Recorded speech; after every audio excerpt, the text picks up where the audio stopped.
Welcome to Time Traveler Channel. Our feature today: Trillion Peso March. Disclaimer: this video is shared for informational and educational purposes only. I do not claim ownership of any of the footage or materials presented herein. All rights remain with their respective owners.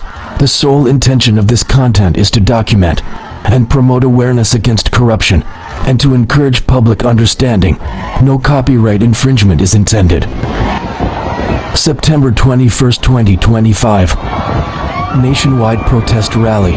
The Trillion Peso March held on September 21st, 2025 began as a nationwide protest rally that was largely successful and peaceful.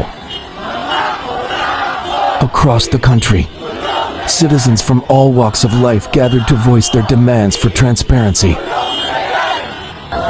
However, as dusk approached, tensions escalated in certain areas, particularly in Mendiola. A group of young participants became involved in disruptive activities, leading to a riot. Police and security forces were forced to intervene to prevent further escalation. As the situation quickly became chaotic, fires, vandalism, and clashes were reported, though authorities worked to restore order. Despite these challenges, most of the nationwide protests remained calm, and the evening saw the gradual dispersal of crowds under heavy security presence. The events of the day highlighted both the power of peaceful civic action and the risks when situations spiral out of control. While the morning reflected the people's unity and determination, the evening served as a reminder of the need for responsible participation in public demonstrations.